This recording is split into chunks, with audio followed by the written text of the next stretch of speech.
কোনো মানুষকে রাস্তায় দেখলে একবার জিজ্ঞেস করে দেখবেন আপনি কেমন আছেন। প্রত্যেকেই কিন্তু আপনাকে একটা করে সমস্যার কথা বলবে। কেউ বলবে ছেলে অসুস্থ, কেউ বলবে মেয়ে অসুস্থ, কেউ বলবে বাড়িতে অশান্তি, কিছু না কিছু লেগে আছে।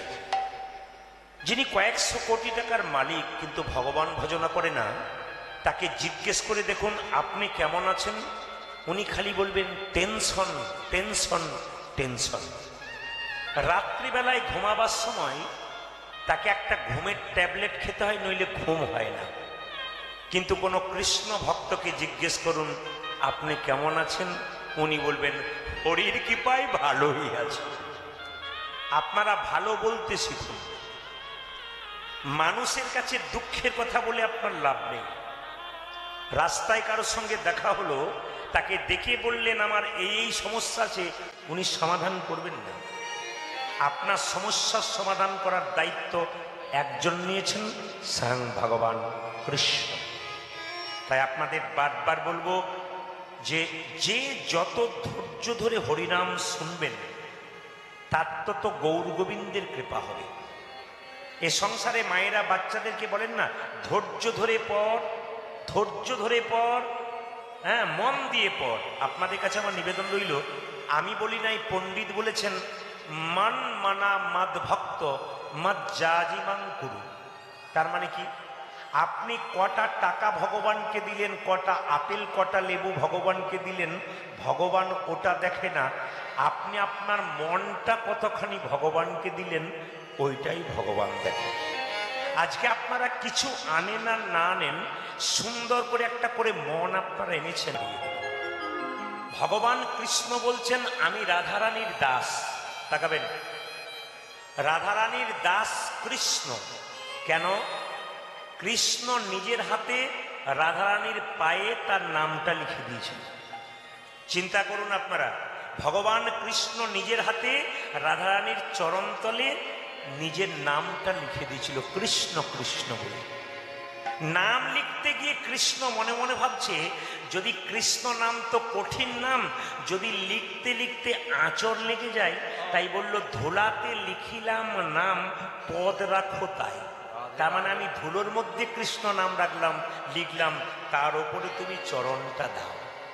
তাহলে দেখুন, এতে যদি কারো অবিশ্বাস হয় যে রাধারানীর কৃষ্ণের কৃষ্ণ রাধারানীর দাস, এতে যদি কারো সন্দেহ যায়, পণ্ডিত বললেন কোটি কোটি যুগ ভজয়ে আমার, আমি যে রাধার দাস ইহাতে সন্দেহ যার, কোটি কোটি যুগ ভজয়ে আমার সকল ভজনা বিফলে তার। এই জন্য বিশ্বাস করতে হবে। একটু তাকাবেন, একটা দামি উদাহরণ আপনাদের দেব। যারা গীতা পড়েন দেখবেন গীতাতে একটা শ্লোক আছে, অনন্যাশ্চিন্তমাং যে জনা পর্যুপাসতে তেষাং নিত্য অভিযুক্ত নাম যোগক্ষেম বাহাম্মা। এই সংস্কৃত শ্লোকটার একটা সংক্ষেপ অর্থ হলো এইটাই, যে এক মনে এক চিন্তে কেউ যদি আমাকে ভজন করতে পারে, আমি তার সমস্ত ভার নিজের কাঁধে বইয়ে তার। এই কথাটি জগন্নাথ মিশ্র নামে এক ব্রাহ্মণ এই শ্লোকটি পড়ছেন। আর একবার বলে দিই, অনন্যাশ্চিন্তমাং যে জনা পর্যুপাসতে তেষাং নিত্য অভিযুক্ত নাম যোগক্ষেম বাহাম্মহম। খুব মন দিয়ে শুনবেন, খুব দামি দামি কথা। কিন্তু কীর্তন মানে কি বলুন তো? আপনি পরিবর্তন হবেন। যত শুনবেন আপনি যা ছিলেন তার থেকে অনেক উঁচুতে যাবেন। জগন্নাথ মিশ্র নামে একজন ব্রাহ্মণ প্রতিদিন গীতা পাঠ করতেন। উনি ভগবানকে বিশ্বাস করতেন। ওনার একটা স্বভাব ছিল কি জানেন? সকাল থেকে বেরিয়ে যেতেন, দুপুরবেলায় যেটুকু ভিক্ষা হতো ভগবানের চরণে প্রসাদ দিয়ে স্বামী স্ত্রীতে সেবা করত, কোনো সন্তান ছিল না। তো জগন্নাথ মিশ্র যে শ্লোকটা পড়তে পড়তে বলছে যোগক্ষেমা বাহাম্মা। না, ভগবান ভক্তের বোঝা বইতে পারে, তাই কখন হয় নাকি? ভক্ত ভগবানের বোঝা বইতে পারে, কিন্তু ভগবান কখন ভক্ত কি করেছে? একটা লোহার তার দিয়ে ওই শ্লোকটাতে জোরে আঁচড় দিয়েছে। যেই না আঁচড় দিয়েছে বাবা, ওই আঁচড়টা কিন্তু শ্লোকের উপরে পড়লো ঠিক কথা, স্বয়ং ভগবানের অঙ্গে লাগে। ভগবান বললেন জগন্নাথ, তুমি এতদিন ধরে আমার ভজন করলে, আমার একটা কথা তোমার বিশ্বাস হলো না যে আমি ভক্তের ভার বইয়ে নিয়ে যেতে পারি? ঠিক আছে। একদিন জগন্নাথ মিশ্র ওই শ্লোকের মধ্যে দাগ দেওয়ার পর চললেন ভিক্ষা করবার জন্য। মায়েরা, ভিক্ষা করতে বেরিয়ে রাস্তাতে হঠাৎ দেখতে পেল প্রচন্ড বৃষ্টি, প্রচন্ড বজ্রপাত। একটা গাছের গর্তের ফাঁকে চুপচাপ বসে রয়ে গেলেন। 3 দিন ধরে বজ্রপাত, বৃষ্টি। তাকাবেন, স্বামী জগন্নাথ মিশ্র চিন্তা করছে স্ত্রীর কথা, আর স্ত্রী ঘরে বসে চিন্তা করছে স্বামীর কথা। কি চিন্তা করছে? স্ত্রী চিন্তা করছে আমার স্বামী 3 দিন ধরে কোথায় রইল গো। তখন তার ফোনের ব্যাপার ছিল না, কোথায় রইল, চিন্তায় একবারে জড়গ্রস্ত হয়ে গেছে। আর স্বামী চিন্তা করছে 3 দিন ধরে আমার স্ত্রী খায় নাই, অনাহারে আছে, কি জানি কেমন আছে। এখানে একটা সুন্দর শিক্ষা আছে। স্বামী স্ত্রীর সম্পর্ক এইরকম হতে হবে। কিরকম? একে অপরের চিন্তন করতে হবে। তাকাবেন মায়েরা, স্বামী স্ত্রীর সম্পর্ক হাত এবং চোখের মতো। কিরকম? হাতে ব্যথা পেলে চোখ কাঁদবে, আর চোখ কাঁদলে হাত তার জল মুছিয়ে দেবে। খুব দামি কথা, একবার মন দিয়ে শুনবেন। স্বামী স্ত্রীর সম্পর্ক যদি সংসারে এরকম হয়, সংসার সুন্দর হবে না। কি বলেছে? হাত ব্যথা পেলে, হাত আর চোখের মতো, হাত ব্যথা পেলে চোখ কাঁদবে, চোখ কাঁদলে হাত তার জল মুছিয়ে দেবে। একে অপরের দুঃখে সুখে দুজন থাকবেন, সংসার আপনার ভালো হবে। মায়েরা, জগন্নাথ মিশ্র গাছের গর্তের নিচে চুপচাপ বসে আছে। বৃষ্টি থেমে গেল। তার স্ত্রী প্রত্যেকদিন ভগবানের ভজন করে, তারপর সেবা পায়। আজকে তার চিন্তা হলো, যাক বাবা, রৌদ্র উঠেছে, আমার স্বামী বোধহয় ফিরে আসবে। ভজন করার পর যখন ঘর থেকে বেরোচ্ছে, একটা কালো মতো ছেলে, ঘাড়ে একটা বিরাট বড় বোঝা নিয়ে এসে বলছে, মা, মা, কে তুই? আমি যে মা হতে পারি নাই, তুই আমার মা বলে রাখলি? হ্যাঁ হ্যাঁ, আমি ওই তোমার স্বামী জগন্নাথ মিশ্র। বৃষ্টিতে 3 দিন আসতে পারে নাই। ওই এক রাজার বাড়িতে ছিল 3 দিন ধরে। তো রাজা বললো, যখন তুমি এসেছো, ব্রাহ্মণ মানুষ, আমার বাড়িতে পুজো পাঠ করো। তো পুজো পাঠ করে এত প্রসাদ যাবে কোথায়? তুমি নাকি 3 দিন ধরে খাওনি, তিনি বলছেন। তাই আমার ঘাড়ে চাপিয়ে দিল, বলে যা তুই নিয়ে যা। আমি তাই নিয়ে এলাম। এখন দেখুন, যে মা হতে পারে নাই তাকে যদি কেউ মা বলে, তার যে ভেতরটা কেমন হয়, যে মা হতে পারে নাই সে ছাড়া কেউ বুঝতে পারবে না। যে মা হয়েছে সে বুঝবেন না, যে হয় নাই সে বুঝবে। বলছে, বাবা, আমি একা খাবো না, তোকে পর্যন্ত খাওয়াবো। বলছে, মা, আমি স্নান না করে খাই না। এখনই স্নান কর, এইটুকু বাচ্চা, আমি তোকে স্নান করিয়ে দেবো। যেই না স্নান করার জন্য জামাটা খুলেছে, অমনি পিঠের মধ্যে দেখলো একটা বিরাট বড় কালো দাগ।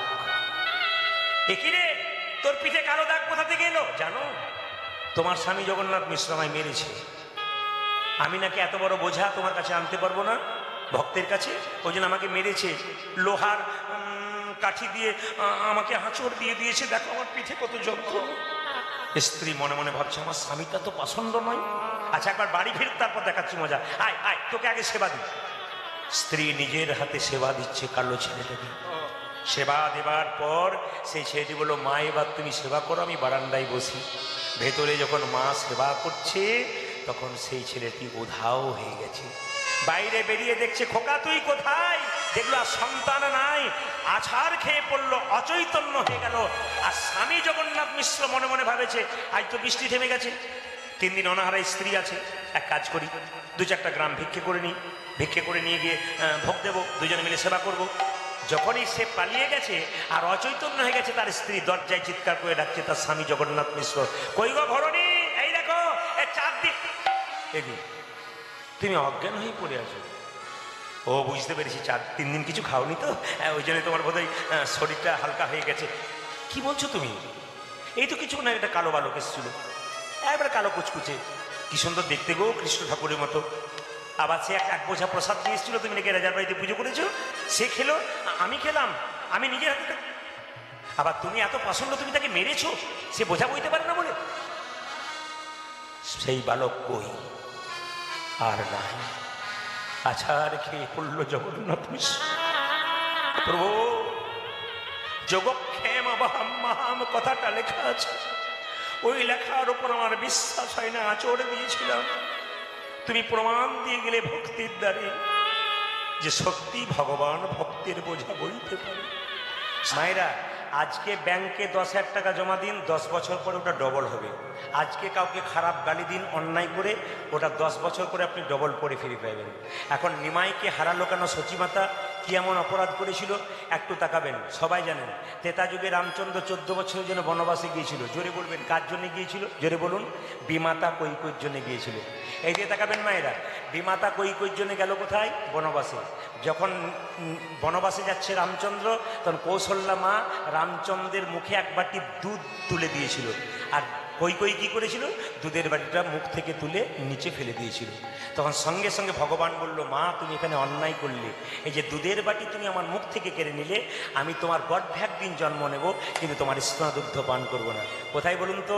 পরে কোথায় হলো না, কৈকেয়ী হলো দৈবকী, তার গর্ভে জন্ম নিল, কিন্তু তার স্তনদুগ্ধ পান করলো না। এখন প্রশ্ন করবেন, তাহলে দৈবকীর গর্ভে কৃষ্ণ জন্ম নিল, মানে রামকৃষ্ণ রূপে জন্ম নিল, কিন্তু মায়ের দুগ্ধ পান করল না, দুগ্ধটা কোথায় গেল? মায়েরা দেখবেন, কোনো মেয়ের যখন বাচ্চা হয়, বাচ্চাটা মরে যায়, তো মায়ের স্তনদুগ্ধ দেখবেন আপনা আপনি ঝরে পড়ে। কিংবা কোনো মেয়ের বাচ্চাকে কেউ যদি কেড়ে নিয়ে চলে যায়, তাহলে দেখবেন মায়ের দুগ্ধ আপনা আপনি ঝরে পড়ে। তো দৈবকী মা কৃষ্ণকে জিজ্ঞেস করছে, বা রামচন্দ্র জিজ্ঞেস করছে কৈকেয়ী রামচন্দ্রকে জিজ্ঞেস করছে, তুই আমার স্তনদুগ্ধ পান করবি না? আমার দুগ্ধ যখন ঝরে ঝরে পড়বে তখন কি হবে? বলছে, মা আমি যখন কৃষ্ণরূপে জন্ম নেব, তুমি যখন দৈবকী হবে, তোমার দুগ্ধ যে মাটিতে ঝরে পড়বে, সেই মাটি থেকে চিঁড়ের মালসা ভোগ মাটি তৈরি হবে। মানে চিঁড়ের মালসা যেটা তৈরি করেন, সেই মাটিটা ওইখান থেকে পাওয়া গেছে। দেখুন তত্ত্বগুলো কেমন আছে। মায়েরা কাঁদালে কাঁদিতে হয়, এ কথাটা মিথ্যে নয়। যে যেমন কর্ম করে তার সেরকম ফল হয়। তাকাবেন আমার দিকে। আর কি বললাম দেখুন, ইনি হচ্ছেন ইন্দ্রদম্ন রাজার স্ত্রী গুন্ডিচা। পরের জন্মে 18টি সন্তানের জন্ম দিল। জরুর বেরোবো না, হ্যাঁ না 18টি সন্তানের জন্ম দিল। দেখবেন উড়িষ্যাতে 18 নালা রূপে পরিচিত হয়ে আছে। কেন? 18টি সন্তান এক রাত্রিতে মারা গেল। আবার দেখুন, তিনি হলেন কি সচিমাতা রূপে, কখন না কলিযুগে। আর রামচন্দ্র কি হলো? গৌর রূপে জন্ম নিল। তাকাবেন মায়েরা, কিন্তু মহাপ্রভু জন্ম নিল ঠিক কথা, কিন্তু বড় কষ্টের ব্যাপার। কীরকম? 8টি কন্যা জন্ম নেবার পর 8টা কন্যাই মারা গেল। তারপর দেখবেন একটা ছেলে জন্ম নিল, তার নাম কি? বিশ্বরূপ। সে 16 বছর বয়সে সন্ন্যাস নিয়ে চলে গেল। আর সেই সন্ন্যাস নিয়েছে বলে বাবা জগন্নাথ মিশ্র নিমাইয়ের জন্মে কিছুদিন পরে মারা গেল। কেন? ছেলের দুঃখে। নিমাইকে নিয়ে বেশ আনন্দে কাটছিল, ভাবছিল যে নিমাই তুই আমার মুখে আগুন দিবি, আর তুই বিয়ে করেছিস বিষ্ণুপ্রিয়াকে, তোর সঙ্গে বিষ্ণুপ্রিয়ার বিয়ে দেবো, মা মনে মনে ভাবছিল। লক্ষ্য করুন, কিন্তু মায়ের মুখে আগুন না দিয়ে মায়ের বুকে আগুন দিয়ে চলে গেল। মায়েরা যে যেমন কর্ম করবেন তার সেরকম ফল হবে। একটা দামি কথা আপনাদের বলে দিই, একটা স্বামীর আয়ু তার স্ত্রীর জন্য কমে যদি স্ত্রী 3টে নিয়ম পালন করে। 3টে কাজ যদি কোনো স্ত্রী করে, তবে তার স্বামীর আয়ু কিন্তু কমে যায়। বলবো না, বাদ দিয়ে দেবো, না বলাটাই ভালো, পর 1 বছর এসে বলে দেবে। বাবারে কি আগ্রহ করে শুনছি। আর যারা দাদা ভাইয়েরা বসে থাকবে, বলুন বলুন, একবার দেখতে পেলেই বলবো তুমি কি করছো। আমি একটু বলে দিই। প্রথম নিয়মটা হচ্ছে যে পতির, মায়েরা, স্বামীর আগে যদি কোনো নারী খায়, তবে তার পতির আয়ু কমে যায়। না না, বাড়িতে থাকাকালীন, স্বামী আছে বাইরে, আপনি এখানে আছেন, আপনি আগে খেতে পারেন, হতেই পারে। তবু অনেক অনেক মেয়েরা আছে দেখবেন, কিছু মনে করবেন না, স্বামী আছে বোম্বেতে, এখানে স্ত্রী দেখবেন আগে জিজ্ঞেস করে, তুমি খেয়েছো গো? বলে হ্যাঁ খেয়েছি। আচ্ছা ঠিক আছে, কোনো অসুবিধা, তারপর খাই। কিন্তু এরা পতিব্রতা নারী। আবার দেখবেন অনেকে দেখবেন আছে কিরকম, স্বামী বোম্বেতে আছে, হাড় খাটুনি খাটছে, সারাদিন পরিশ্রম করছে স্ত্রীকে ভালো রাখার জন্য, আমরা এসি রুমে ঘুমাচ্ছে, আর স্বামী ফোন করে বলছে খেয়েছো? চুপ করো, খালি খেয়েছে, তোমার কি লক্ষ্য? দুপুরবেলায় ফোন। মায়েরা, স্বামী যখন ফোন করলো, এত কষ্ট করে রোজগার করে এসিতে শুয়ে দিয়েছে, তখন চুপ করো, ফোন করছো কেন? আর কিছুক্ষণ পরে আবার একটা ফোন বেজে উঠেছে, কি ডিজাইন। তার মানে বুঝতে পেরেছেন কি বাটা ফোন, তার মানে বুঝতে পেরেছেন অন্য লোকের ফোন এসছে। মানে কি বলুন তো, একজনের খাচ্ছে আর একজনের সঙ্গে, আর বলার দরকার নেই, কথা বলছে, কিছু মনে করবেন। এরকম যদি হয় তাহলে আয়ু, জোরে বলুন, স্বামীর আয়ু কমে যাবে। 2 নম্বরটা কি? স্বামীর নাম নিতে নাই, স্বামীর নাম ধরে ডাকতে নাই, স্বামীর নাম ধরে ডাকতে নাই। আপনাদের এখানে তো নাম ধরে না, এটা আমি জানি, কিন্তু আমাদের দিকে কোনো মেয়ে তার স্বামীকে শ্বশুর মশাই বসে, শাশুড়িমা বসে আছে, আর কি বলে, এই তাপস, ডিজাইনের ডাকছে, যেন ঠাকুমার নাতিকে ডাকছে। শ্বশুর মশাই শ্বশুরে বসে আছে আর এই তাপস বলে ডাকছে। আমাদের আগেকার যুগে নিয়ম ছিল, আমার কাকিমাকে দেখেছি, আমার কাকিমার নাম আমার কাকুর নাম একরকম ছিল, তো কাকিমাকে একটা মেয়ে জিজ্ঞেস করছে তোমার স্বামীর নাম কি গো? ওই যে সেই পক্স হয় না, পক্স পক্স মানে বসন্ত, মানে বুক একটু ভেজে দিলাম, মানে পটল পটল পটল মানে পটল ভেজে দিলাম, রিমির বাবার নাম করলো আর কি, রিমির বাবার ভাজা করে দিলাম। মানে তবু বলছে না যে আমার স্বামীর নাম পটল, বলছে রিমির বাবাকে একটু ভেজে দিলাম। মানে মানে আগেকার যুগে কিন্তু বলতো, তাহলে স্বামীর নাম করতে নাই। হরে কৃষ্ণ মায়েরা। আর 3 নম্বর কি বলুন তো, পিঠে চুল কাট। মেয়েদের চুল কাটতে নাই যদি কোনো নারী, আমি বলি নাই, পরিষ্কার কথা, শাস্ত্র বলছে। এবার যারা কাটাকাটি করছেন তারা বলেন সব জায়গায় ভালো করলো, এক জায়গায় বন্ধন করে দিয়েছিল, ওটা ঠিক করলো না কিন্তু। তো জেনে নিন, এখন এই যে চুল যদি কেউ কাটে, আমার মাকে জিজ্ঞেস করুন তো, সামনে বসে আছে, চুল কেটেছে কিনা। আরও অনেক মায়ের আছে, জিজ্ঞেস করুন চুল। এখন দেখবেন চুল কাটছে কিরকম, U cut, bob cut, V cut, C cut, গোষ্ঠীর পিন্ডি কাট, কত রকমের কাট চলছে। তারপর শেষে আবার নেড়া কাট হয়ে যাবে আর কি। তো কিছু মনে করবেন না, আচ্ছা আচ্ছা ঠিক আছে আপনারা কাটুন, কিন্তু শাস্ত্র বলছে, আমি ওটা বললাম যে চুল যদি কেউ ছোট করে মানে একটুও যদি কাটে তাহলে কিন্তু স্বামীকে অপমান করা হয়, স্বামীর আয়ু কমে যায়। যদি আপনার পতিব্রতা সত্যি হন তাহলে এই কথাগুলো রাখবার চেষ্টা করবেন, নিশ্চয় আপনাদের মঙ্গল হবে। আমি বলে গেলাম, আপনারা করবেন কি না করবেন আপনাদের ব্যাপার। আমি আগে বলেছি এই কীর্তনটার মধ্যে আজকে ছোট ছোট শিক্ষা পাবেন, এগুলো জীবনে লাগাতে পারবে, আপনাদের জীবন সুন্দর হয়ে যাবে। একবারে মন দিয়ে শুনবেন, খুব ছোট ছোট শিক্ষা আছে আজকে, খুব সুন্দর শিক্ষা। এই যে আপনার শ্রাবণ মাসে জল দিচ্ছেন শিবকে, এর মধ্যে কি কি উপকার হয় আমি আজকে সমস্ত বর্ণন করে দিয়ে চলে যাবো আপনাদের সঙ্গে। সব তত্ত্বগুলো আপনাদেরকে পেয়ে যাবেন, ঝুলন পূর্ণিমা পেয়ে যাবেন, প্রত্যেকটা জিনিস পাবেন আজকে এই লীলাটার মাধ্যমে। সবাই লক্ষ্য করুন। একদিন বিষ্ণুপ্রিয়া নিমাই দুজনে শয়ন করে আছে। নিমাই বলছে প্রিয়া তুমি বাপের বাড়ি চলে যাও।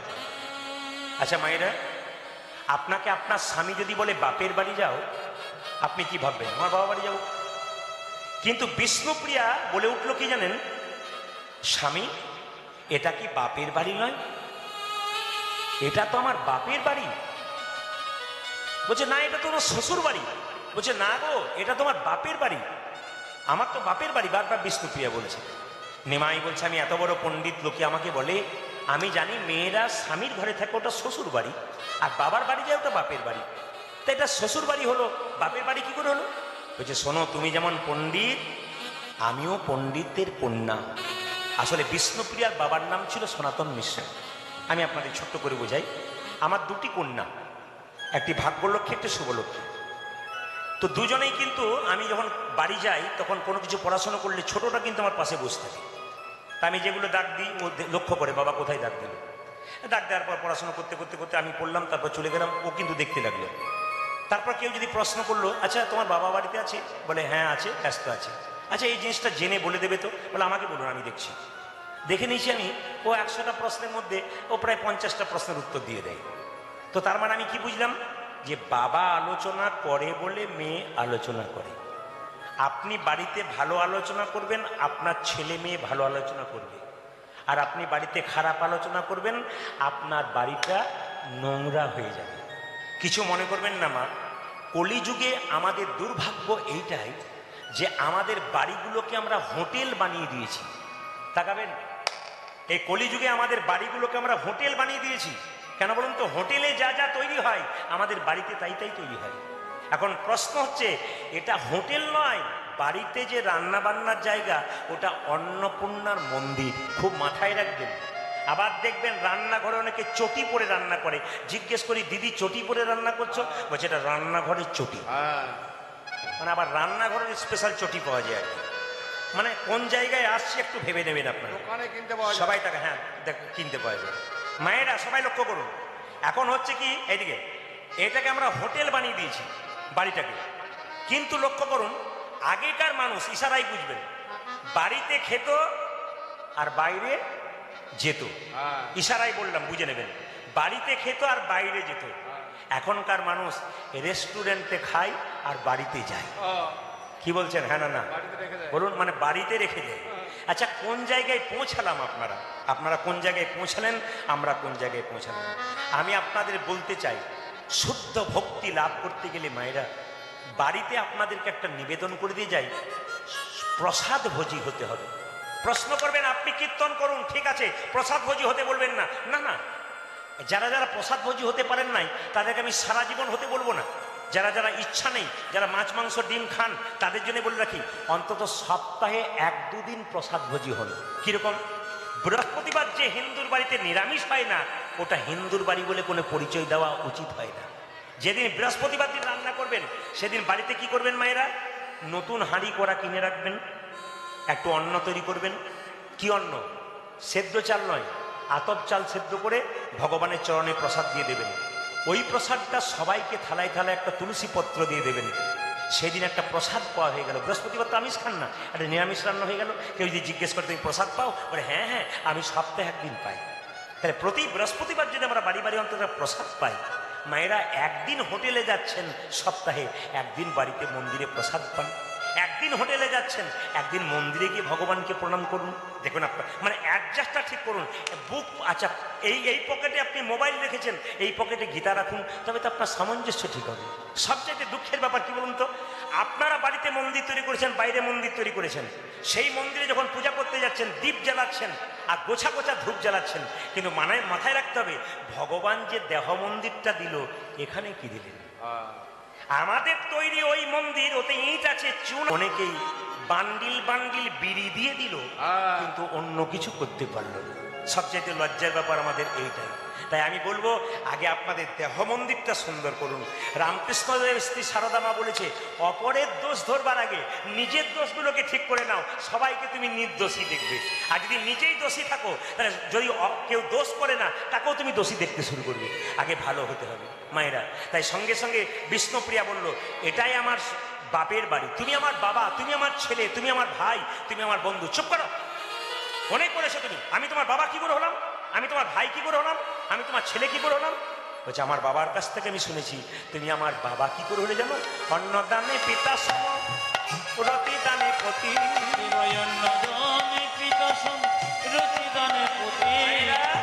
মেয়েদের যখন বিয়ে হয় না, অন্ন জোগাড় করে কে? বাবা। আর যখন বিয়ে হয়ে যায়, অন্ন জোগাড় করে কে? স্বামী। স্বামীকে অন্নদাতা পিতা। সবাই লক্ষ্য করুন মায়েরা, নিমাই যখন সন্ন্যাস নিয়ে চলে গেছে, যেটা বলুন রাধা রানী কি, শ্যাম সুন্দর কি, মদন মোহন কি, হরিবাসর কি, সাধুগুরু বৈষ্ণব কি। এখন লক্ষ্য করুন, নিমাই যখন সন্ন্যাস নিয়ে চলে গেল, তখন সচিমাতা মনে মনে ভাবলো, নিমাই আমি বড় আশা করেছিলাম তুই আমার মুখে আগুন দিবি, আমি তোর মা, আমি শান্তি পাবো, কিন্তু তুই আমার বুকে আগুন দিয়ে চলে গেলি। মায়েরা এই যে আপনারা বলেন না মুখাগ্নি, 100% ভুল। যদি বলেন হ্যাঁ রে মা মারা গেল মুখাগ্নি করেছিস, 100% ভুল। শাস্ত্র বলছে মুখাগ্নি নয়, কি? অগ্নির মুখে অর্পণ। কথাটা কিন্তু অগ্নির মুখে অর্পণ, মুখাগ্নি নয়। কাল থেকে যারা জিজ্ঞেস করবে আপনি মুখাগ্নি বলবেন না, কি বলবেন? অগ্নির মুখে অর্পণ। এটা শাস্ত্রের কথা, মুখাগ্নিটা আমাদের নিজেদের বানানো কথা। শাস্ত্রের কথা হচ্ছে অগ্নির মুখে অর্পণ করা। রাত্রিবেলায় মহাপ্রভু বিছানা থেকে নামলেন, নেমে কি করলেন দেখুন, সোনার মালাটাকে খুলে দিলেন, পায়ের নুপুরগুলোকে খুলে দিলেন, চুপচাপ ঘর থেকে বেরিয়ে গেলেন। তাকাবেন আমার দিকে, কি কি ফেললো যেটা বলুন? সোনার মালা আর কি পায়ের নুপুর, দুটো জিনিস ফেলে দিল। আমি আপনাদের বলতে চাই, যা করলে আমাদের অহংকার হয় তা আপনি পরবেন না। আপনি সোনার মালা পরুন, তার ফাঁকে একটা তুলসীর মালা পরুন। এই দিয়ে দেখাবেন, সোনার মালা পরুন, তার ফাঁকে তুলসীর মালা পরুন, যেন অহংকার না হয়। কেন? আমরা ভগবানকে একটা সোনার পদক দিয়ে বলি ভগবানকে সোনা দিলাম। মায়েরা, যিনি পৃথিবী গোটা সোনার মালিক, তাকে বলি তোমাকে আমি সোনা দিলাম। তুমি কি দেবে? তুমি তো তার দাস। যদি দাস হয়ে কেউ ভজন করতে পারে, আমাকে জিজ্ঞেস করতে পারেন প্রদীপ বাবু, কাঙ্গাল হয়ে ভগবানকে ভজন করতে পারছেন, বলছেন এটা কিরকম? কাঙ্গাল মানে বুঝতে পারলাম না। দেখুন, যদি কোটি টাকার মালিক, তাকে জিজ্ঞেস করা হয় তুমি কেমন কাঙ্গাল? আমার টাকা থাকতে পারে, কিন্তু ভগবানের জন্য আমি কাঙ্গাল। এই দিয়ে দেখাবেন। আমাকে জিজ্ঞেস করবেন কীর্তন করে কত টাকা করলেন? কোটি কোটি টাকা করলেন? হ্যাঁ হতে পারে। আচ্ছা বাড়ি করলেন? বলে হ্যাঁ বাড়ি করলাম। কিন্তু বাবা কিছু এটা কারা বলে? আমার মতো মূর্খ যারা বলে। বিষয় কি? বিষয় হচ্ছে ভগবান কৃষ্ণ, আর আশ্রয় কি? শ্রীমতী রাধা রানী। যিনি রাধাকে আশ্রয় করে আছেন আর কৃষ্ণকে বিষয় করে আছেন, একমাত্র তিনিই ভগবানকে পেতে। মায়েরা, আপনার গাড়ি বাড়ি টাকা পয়সা ধন দৌলত সব থাকবে, কিন্তু মন থাকবে গোবিন্দের চরণে। সবাই লক্ষ্য করুন, নিমাই ঘর থেকে বেরিয়ে কথা দিয়েছিল কাকে? তার মা সচিকে। সচিমাতা বলেছিল, নিমাই তুই কথা দে, সন্ন্যাস নেবার আগে তুই আমায় দেখা করে যাবি। বলছে, মা তুমি আগে অনুমতি দাও, মা হয়ে সন্তানকে তুমি সন্ন্যাস নেবার অনুমতি দেবে? বলছে, হ্যাঁ বাবা, তুই কাঁদবি দেশ বিদেশে, আমি কাঁদবো ঘরে বসে, দুজনের কান্না একত্রে মিশে যেদিন বহাবে প্রেমের বন্যা, সেদিন হব আমি ধন্য কন্যা। কথা দিয়েছিল কি? ওরে নিমাই, তুই কাঁদবি দেশ বিদেশে কৃষ্ণ কৃষ্ণ বলে, আমি কাঁদবো ঘরে বসে, দুজনের কান্না একত্রে মিশে যেদিন বহাবে প্রেমের বন্যা, সেই দিন আমি হব ধন্য কন্যা।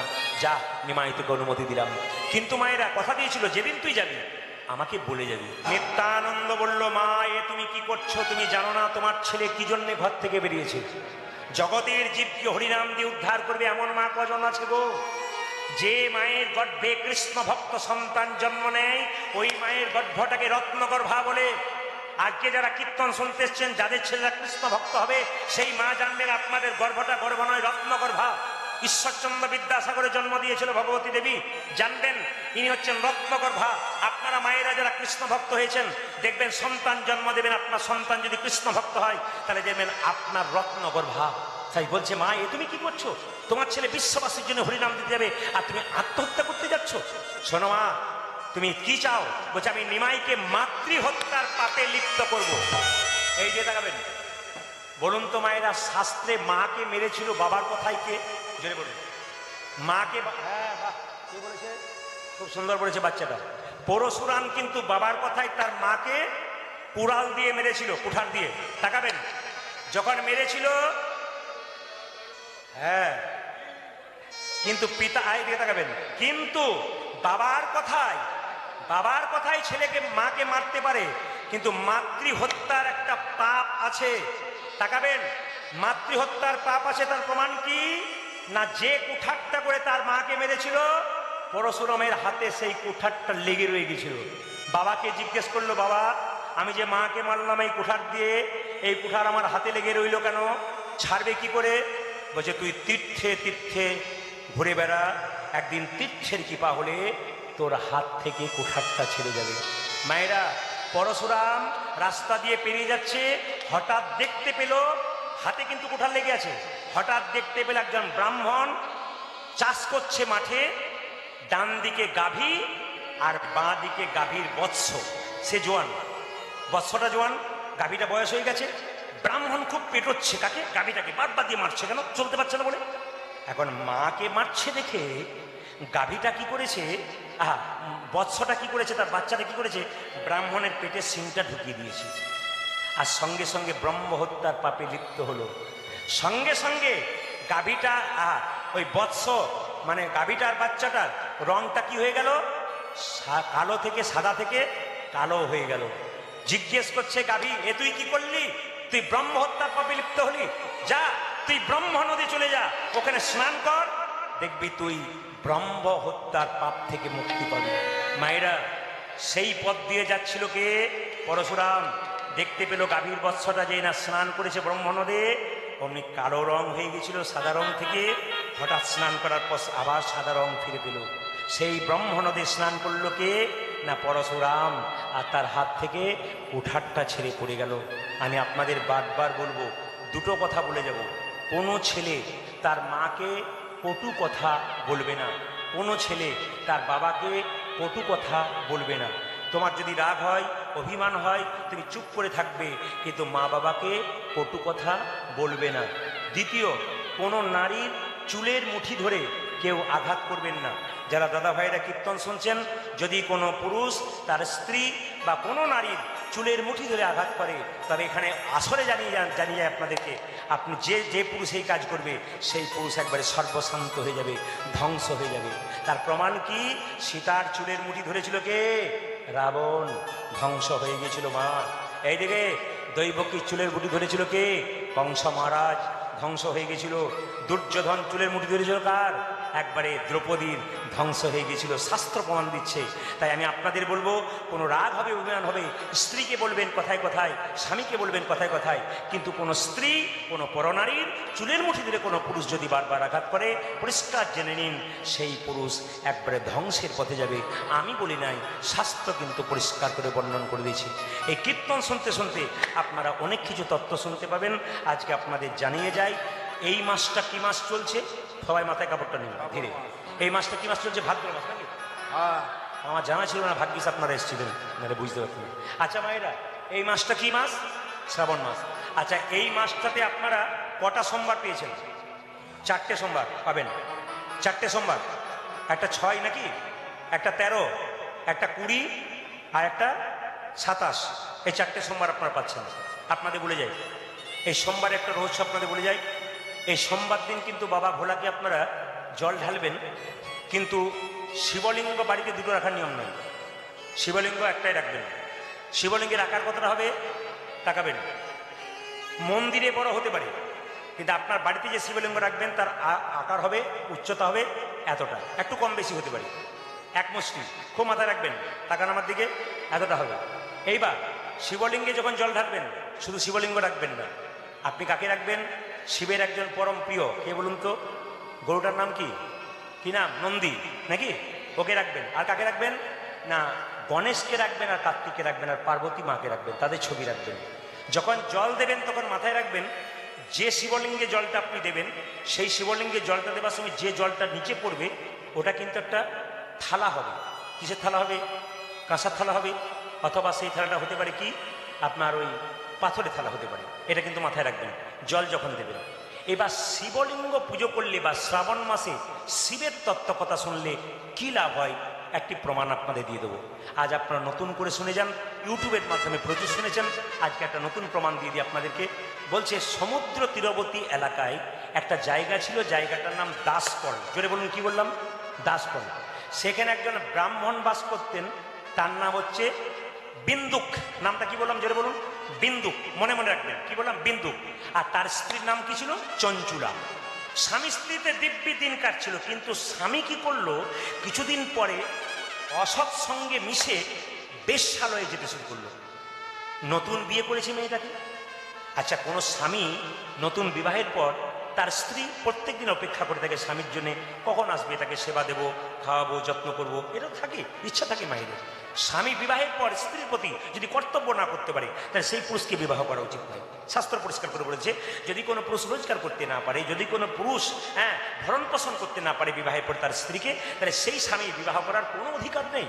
কারণ আপনি যাকে নিয়ে আসবেন সে তো অবলা, তাকে কিন্তু ভরণ পোষণ করার দায়িত্ব আপনার আছে, আপনাকে করতে হবে। কিন্তু সেই ব্রাহ্মণ, বিন্দুক ব্রাহ্মণ কি করলো না, প্রত্যেক দিন বেশ্যালয়ে যায়। এখন বেশ্যালয়ে যায়, রাত্রিতে ফিরে আসে, তার স্ত্রী ঘুমিয়ে যায়। কিছু মনে করবেন না মায়েরা, কামনা বাসনা প্রত্যেকটি নারী পুরুষের মধ্যেই আছে। সেই স্ত্রী প্রত্যেকদিন অপেক্ষা করে তাকে স্বামী সুখ লাভ করার জন্য, কিন্তু স্বামী সেই সুখ দিতে পারে না। হঠাৎ করে দেখলো স্বামী যখন বেশ্যাবৃত্তি করে বেড়ায়, তখন স্ত্রীর মনে কিন্তু পরপুরুষের চিন্তা হতে লাগলো।